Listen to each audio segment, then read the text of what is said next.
नमस्कार दोस्तों, स्वागत है आप सभी का हमारे चैनल पौराणिक लोक पर। हरि नाम जप रे मन, छोड़कर सारे कलेश। एकादशी का व्रत रखे तो मिलता है फल विशेष। राधे राधे हरे कृष्णा प्रिय मित्रों, आज द्वादशी का दिन है। आज के दिन एकादशी के पुण्य फलदायी व्रत का पारण किया जाता है। मित्रों, जैसा कि हमारे पुराणों में यह वर्णित है कि बिना तुलसी माता के विष्णु जी कोई भी भोग स्वीकार नहीं करते हैं, और इसी प्रकार से विष्णु जी की किसी भी पूजा या व्रत को बिना तुलसी माता की कथा के अधूरा माना जाता है। तो चलिए मित्रों, प्रभु श्री लक्ष्मी नारायण जी के चरण कमलों का ध्यान करते हुए सुनते हैं एकादशी व्रत पारण पर तुलसी माता की कथा। आशा करते हैं कि आप सभी भक्त इन कथाओं को श्रद्धा भाव से श्रवण करेंगे। तो मित्रों, पहली कथा इस प्रकार से शुरू होती है। एक समय की बात है, काशी नगरी में धर्मात्मज नाम के एक अत्यंत ही प्रसिद्ध राजा हुआ करते थे। उनकी एक कन्या थी तुलसी, जो कि अत्यंत ही सुंदर और आकर्षक थी। तुलसी अब बाल्यावस्था को छोड़कर यौवनावस्था में आ चुकी थी, और राजा धर्मात्मज अब अपनी कन्या की बढ़ती आयु के कारण उनके विवाह के लिए सदा ही चिंतित रहने लगे थे। एक दिन धर्मात्मज इसी विचार में खोए हुए थे कि उनकी पुत्री के लिए कोई योग्य वर मिल जाए। तभी उनकी पुत्री तुलसी उनके पास आती है और उनसे कहती है, पिताजी, आप मेरे विवाह को लेकर चिंतित ना हो। मुझे कब और किससे विवाह करना है, इसका निर्णय मैं खुद लूंगी। अपने पिता से यह सब कहकर तुलसी अपने विवाह की इच्छा लिए हुए तीर्थ यात्रा पर निकल पड़ी। उन्होंने कई तीर्थ स्थानों की यात्रा की, परंतु उन्हें कोई लाभ नहीं मिला। ऐसे ही विचरण करते हुए तुलसी अत्यंत ही प्रसिद्ध तीर्थ स्थान हरिद्वार में गंगा किनारे जा पहुंची और वहां पर विचरण करने लगी। अचानक से तुलसी जी ने देखा कि गंगा नदी के तट पर तरुणावस्था में भगवान श्री गणेश अत्यंत ही घोर तपस्या में लीन हैं। भगवान गणेश तपस्या के दौरान रत्नजड़ित सिंहासन पर बैठे हुए थे। उनके शरीर में चंदन का लेप लगा हुआ था और रत्न से जड़े हुए हार उन्होंने अपने कंठ में धारण किए हुए थे। उनकी कमर में अत्यंत ही कोमल रेशम का लाल पीतांबर वस्त्र लिपटा हुआ था, जो बेहद ही मनमोहक था, और इस रूप में गणेश जी अत्यंत ही सुंदर और आकर्षक दिख रहे थे। तुलसी माता भगवान गणेश के इस रूप पर मोहित हो गई और उनके मन में गणेश से विवाह करने की इच्छा जागृत हुई। तुलसी ने अपने विवाह का प्रस्ताव गणेश जी के समक्ष रखने के लिए उनका ध्यान भंग कर दिया। तपस्या भंग होने पर भगवान गणेश बेहद क्रोधित हुए और स्वयं को ब्रह्मचारी बताते हुए तुलसी जी का विवाह प्रस्ताव ठुकरा दिया। तुलसी माता को भगवान गणेश के इस रुखे व्यवहार और अपना विवाह प्रस्ताव ठुकराए जाने से बहुत दुख हुआ, और उन्होंने आवेश में आकर भगवान गणेश को 2 विवाह होने का श्राप दे दिया। इस पर श्री गणेश जी ने भी तुलसी माता को एक असुर के साथ विवाह होने का श्राप दे डाला। यह सब सुनकर तुलसी माता अत्यंत ही भयभीत हो गई और तुलसी को अपनी भूल का एहसास हुआ। अब तो तुलसी माता अपनी भूल और इस श्राप को सुनते ही गणेश जी के चरणों में गिर गई और उनसे माफी मांगने लगी। तुलसी जी को विलाप करते देखकर गणेश जी को उन पर दया आ गई। इसके बाद गणेश जी ने तुलसी माता से कहा, आप चिंतित मत हो, ना आपका श्राप खाली जाएगा ना मेरा, और आपकी समस्या का समाधान भी हो जाएगा। मैं रिद्धि और सिद्धि से विवाह कर उनका पति बनूंगा, और तुम्हारा विवाह राक्षस जलंधर से अवश्य होगा, लेकिन अंत में तुम भगवान विष्णु की प्रिया बनोगी। कलयुग में भगवान विष्णु के साथ तुम्हें अत्यंत ही पवित्र पौधे के रूप में पूजा जाएगा। उन्होंने यह भी कहा कि कलयुग में तुलसी मोक्ष और जीवन देने वाली साबित होगी, लेकिन मेरी पूजा में भूल से भी तुलसी का प्रयोग नहीं किया जाएगा। इस प्रकार से गणेश जी ने तुलसी माता को वरदान दिया, जिस कारण माता तुलसी युगों युगों से लेकर आज भी पूजित है। तो मित्रों, यह थी पहली कथा। बोलिए तुलसी माता की जय। जय श्री गणेशाय नमः। मित्रों, शिव महापुराण में वर्णन मिलता है कि प्राचीन काल में दैत्यों का एक राजा था जिसका नाम दंभ था। वह भगवान विष्णु का परम भक्त था, लेकिन उसे संतान का सुख प्राप्त नहीं था।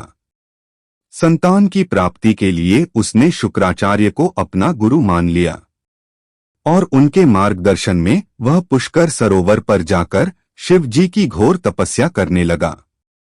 साथ ही साथ वह श्री कृष्ण मंत्र का भी जाप करने लगा। उसकी घोर तपस्या से प्रसन्न होकर शिवजी ने उसे संतान प्राप्ति का वरदान दिया और भगवान विष्णु ने उसे कृष्ण कवच प्रदान किया। कहा जाता है कि दंभ के पुत्र का जन्म भगवान शिव के तेज से हुआ था। कुछ समय बाद राजा दंभ के यहाँ एक तेजस्वी पुत्र का जन्म हुआ। यह बालक आगे चलकर जालंधर के नाम से पराक्रमी राजा बना और इसकी राजधानी का नाम जालंधर नगरी रखा गया।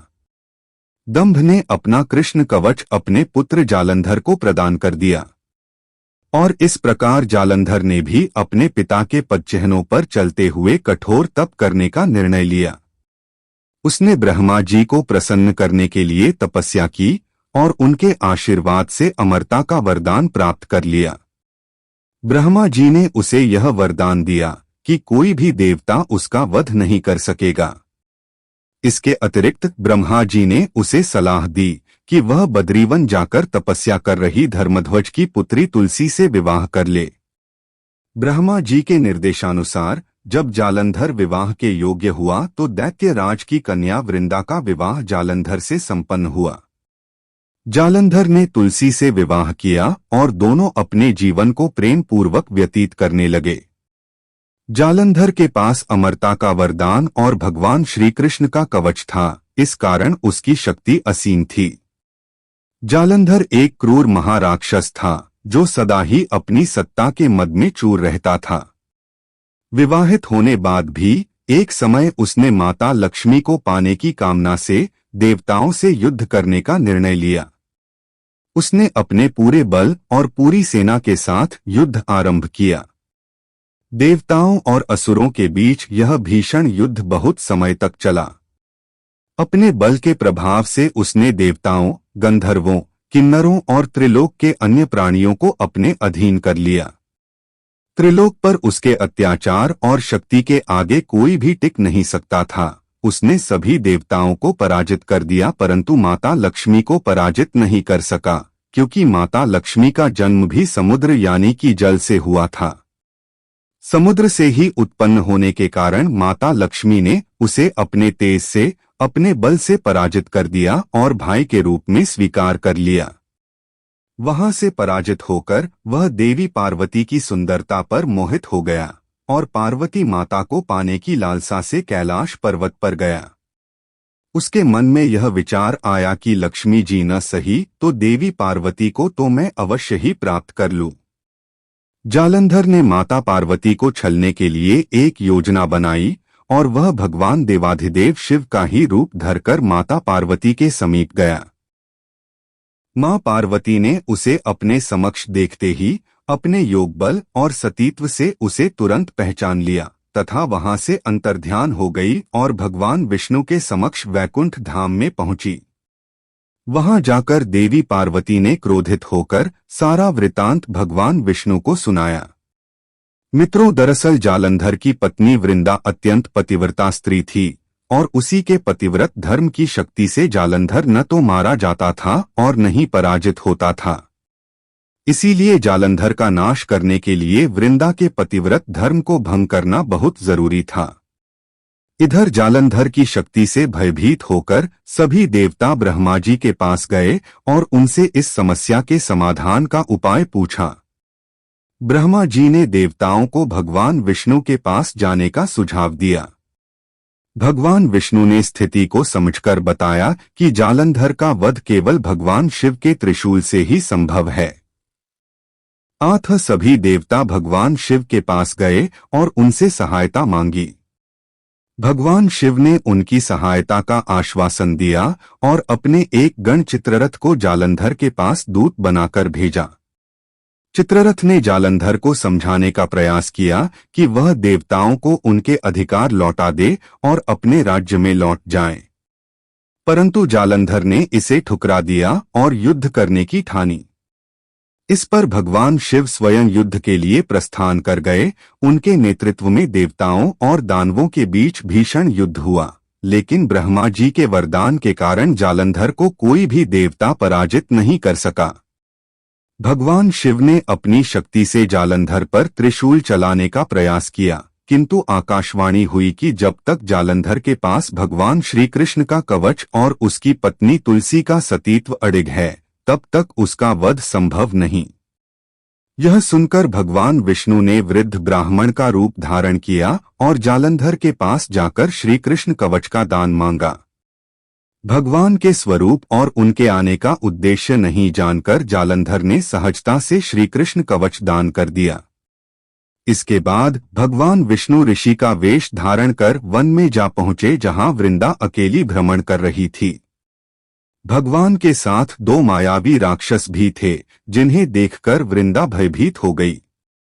ऋषि रूपी विष्णु जी ने वृंदा के सामने छल करने के लिए अपने बल और तप से दोनों राक्षसों को भस्म कर दिया। उनकी शक्ति को देखकर वृंदा बहुत प्रभावित हो गई। वृंदा ने मन में विचार किया कि क्यों न मैं इनसे कैलाश पर्वत पर महादेव के साथ युद्ध कर रहे अपने पति जालंधर के बारे में पूछूं। ये इतने ज्ञानी मालूम पड़ते हैं, जरूर ही ये मेरी समस्या का समाधान करेंगे। ऋषि रूपी विष्णु जी ने वृंदा की बात को सुना और अपने माया जाल से दो वानर प्रकट कर दिए। एक वानर के हाथ में जालंधर का सिर था तथा दूसरे के हाथ में उसका धड़ था। अपने पति की यह दशा देखकर वृंदा मूर्छित होकर गिर पड़ी। होश में आने पर उन्होंने ऋषि रूपी भगवान से विनती की कि वह उसके पति को जीवित कर दे। भगवान ने अपनी माया से पुनः जालंधर का सिर धड़ से जोड़ दिया, परंतु स्वयं भी वह उसी शरीर में प्रवेश कर गए। वृंदा को इस छल का जरा आभास न हुआ। जालंधर बने भगवान के साथ वृंदा का पतिव्रता का व्यवहार करने लगी, जिससे उसका सतीत्व भंग हो गया।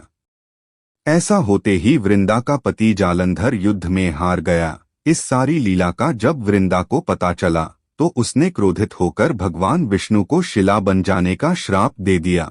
अपने भक्त के श्राप को भगवान विष्णु ने स्वीकार किया और शालिग्राम पत्थर बन गए। सृष्टि के पालनकर्ता के पत्थर बन जाने से ब्रह्मांड में असंतुलन हो गया।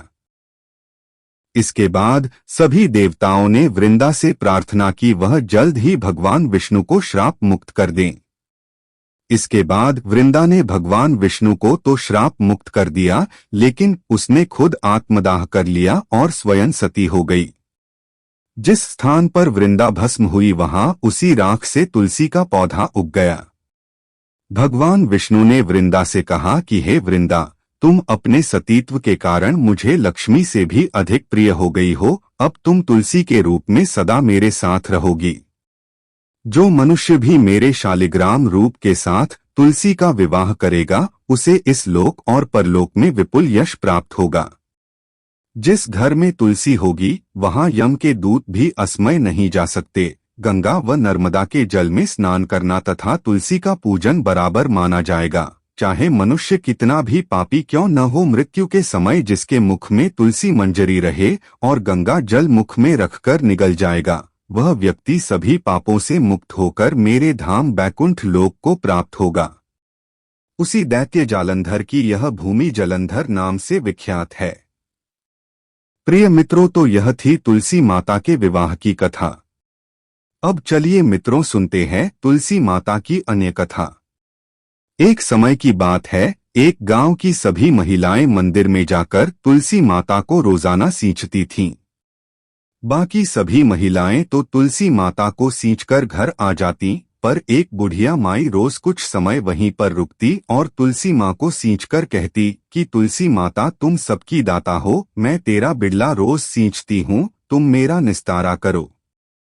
हे तुलसी माता, मुझे अडुआ दे, लडुआ दे, पीतांबर की धोती दे, मीठे मीठे ग्रास दे, बैकुंठ का वास दे, चटक की चाल दे, पटक की मौत दे, चंदन का काठ दे, झालर की झनकार दे, साईं का राज दे। दाल भात का जीवन दे, एकादशी का दिन दे, और जब मेरी मृत्यु हो तो श्री कृष्ण का कंधा दें। इतनी बात सुनकर तुलसी माँ सोच में पड़ जाती है। बुढ़िया की बातों को सुनकर तुलसी माता बहुत ही चिंता में रहने लगी और धीरे धीरे सूखने लगी। एक दिन भगवान श्री कृष्ण ने तुलसी माँ से उनकी इस चिंता का कारण पूछ कि आपको कौन सी चीज है जो परेशान कर रही है। इस पर तुलसी माँ ने बताया कि एक बुढ़िया है, मेरे पास रोज आकर इतनी बात कहकर जाती है। इनमें से मैं बुढ़िया माई को सब कुछ दे सकती हूं, पर आपका कंधा कहां से दूंगी। इस पर भगवान बोले कि तुम चिंता मत करो और बुढ़िया माई को आशीर्वाद दे दो। जब बुढ़िया माई की मृत्यु होगी मैं उसे कंधा देने चला जाऊंगा। तुलसी माँ ने वैसा ही किया और थोड़े दिन बाद बुढ़िया माई मर गई। सब कोई उसे उठाने लगे पर वह इतनी भारी हो गई कि किसी से भी नहीं उठी। सब कोई कहने लगा कि पाप घाट की माला फेरती थी, जिसकी वजह से इतनी भारी हो गई। तभी भगवान श्री कृष्ण ब्राह्मण के भेष में आए और वहां खड़े लोगों से बुढ़िया के कान में कुछ कहने पर उसका शव हल्का होने की बात कही। इस पर लोगों ने कहा कि तू भी अपने मन की निकाल ले। भगवान ने जाकर बुढ़िया के कान में कहा कि माई तूने मेरी पत्नी का बिड़ला सींचा है, मैं करूं निस्तारा तेरा। बुढ़िया माई अडुवा ले, लडुवा ले, पीतांबर की धोती ले, मीठा मीठा भात ले, बैकुंठ का बांस ले, चटक की चाल ले, पटक की मौत ले, चंदन का काठ ले, झालर की झनकार ले, साईं का राज ले, दाल भात का भोजन ले और जीवन के अंत में श्री कृष्ण का कंधा ले। इतना सुनते ही बुढ़िया माई हल्की हो गई। इसके बाद भगवान श्री कृष्ण ने खुद उसे अपना कंधा देकर उसे मुक्ति प्रदान की। कथा के अंत में कहा जाता है कि हे तुलसा माई, जैसे आपने उस बुढ़िया को मुक्ति दी वैसी सबको देना, अंत काल में सबको आपका कंधा मिले। अब सुनते हैं अंतिम कथा। एक समय की बात है, एक साधारण ब्राह्मण था जो अत्यंत श्रद्धालु और सरल स्वभाव का था। वह प्रतिदिन मंदिर जाकर पूरी निष्ठा के साथ तुलसी माता की पूजा करता और उनसे प्रार्थना करता, हे तुलसी महारानी, कृपया मुझ पर कृपा करें और मेरे जीवन में सुख शांति लाए। उसकी यह नियमित पूजा और प्रार्थना तुलसी माता को अत्यधिक प्रिय लगती थी। उन्होंने सोचा कि यह ब्राह्मण सच्चे दिल से मेरी पूजा करता है और उसकी स्थिति भी बहुत ही साधारण है। मैं इस पर अपनी कृपा अवश्य बरसाऊंगी। इसके लिए तुलसी माता ने एक अद्भुत उपाय सोचा। उन्होंने एक सुंदर कोमल कन्या का रूप धारण किया और मंदिर में बैठ गईं। जब ब्राह्मण मंदिर में आया तो उस कन्या ने उससे कहा, हे ब्राह्मण, क्या मैं आपके घर आ सकती हूँ? ब्राह्मण यह सुनकर चिंतित हो गया, क्योंकि पहले से ही उसके घर में 6 बेटियां थीं और उसके पास सीमित साधन थे। उसने सोचा, यदि यह कन्या भी मेरे घर आई तो मैं इसका पालन पोषण कैसे करूंगा और भविष्य में 7 बेटियों की शादी कैसे कराऊंगा। इस चिंता ने उसे अत्यधिक व्यथित कर दिया और वह मन ही मन उलझन में रहने लगा। घर पहुंचकर ब्राह्मण की पत्नी ने उसकी उदासी का कारण पूछा। उसने कहा, क्या बात है, आजकल तुम इतने परेशान क्यों दिखते हो? ब्राह्मण ने उसे पूरी बात बताई। मंदिर में एक छोटी सुंदर कन्या बैठी है और वह कहती है कि वह मेरे घर आना चाहती है, लेकिन पहले से ही 6 बेटियां हैं और उनके विवाह की भी चिंता है। मैं कैसे 7वीं कन्या का भार उठा सकूंगा? इस पर उसकी पत्नी ने बड़ी स्नेह और समझदारी से कहा, तुम क्यों इतनी चिंता करते हो? अगर वह कन्या आना चाहती है तो उसे आने दो। हमारे पास पहले से 6 बेटियां हैं, एक और आ जाएगी तो क्या फर्क पड़ेगा? हम सभी बेटियों का विवाह एक साथ कर देंगे। ब्राह्मण को पत्नी की इस बात से कुछ संतोष हुआ। अगले दिन जब वह मंदिर पहुंचा तो उसने उस कन्या से कहा, बेटा, अगर तुम हमारे साथ आना चाहती हो तो चलो। ब्राह्मण उसे अपने घर ले आया। वह कन्या, जो वास्तव में तुलसी माता ही थीं, ब्राह्मण के घर आते ही वहां अपार आनंद और समृद्धि का संचार हो गया। ऐसा लगा जैसे लक्ष्मी जी स्वयं उस घर में निवास कर रही हों। परिवार की सभी जरूरतें पूरी हो गईं और घर में धन धान्य की कोई कमी न रही। जब सभी कन्याएं विवाह योग्य हो गईं, तो ब्राह्मण ने वर खोजने का विचार किया। इस पर उस छोटी कन्या ने कहा, मेरे विवाह के लिए तुम शालिग्राम जी के मंदिर में जाकर उनसे कहो कि वे मेरी बारात लेकर आए। बाकी मेरी बहनों के लिए अपनी इच्छा से वर ढूंढ लेना। ब्राह्मण ने ऐसा ही किया और आश्चर्यजनक रूप से तुलसी माता की कृपा से विवाह के सारे प्रबंध जैसे आभूषण, वस्त्र, भोजन आदि स्वयं ही जुट गए। तुलसी माता की सभी बहनों का विवाह धूमधाम से संपन्न हुआ और तुलसी माता की कृपा से ब्राह्मण का घर धन धान्य से भर गया। ब्राह्मण को यह सब देखकर समझने में तनिक भी देर नहीं लगी कि उनकी 7वीं पुत्री स्वयं माता तुलसी है और उनकी ही कृपा से उसको सुख समृद्धि प्राप्त हुई। मित्रों, यह कथा हमें सिखाती है कि सच्चे मन से ईश्वर की भक्ति करने वाले को ईश्वर कभी खाली हाथ नहीं लौटाते। उनकी कृपा किसी भी रूप में हमारे जीवन में सुख और समृद्धि ला सकती है। कथा समाप्त हुई। मित्रों, अगर आपको हमारी वीडियो अच्छी लगी हो तो एक लाइक जरूर करें और ऐसी ही कथाएं सुनने के लिए चैनल को सब्सक्राइब जरूर करें। धन्यवाद।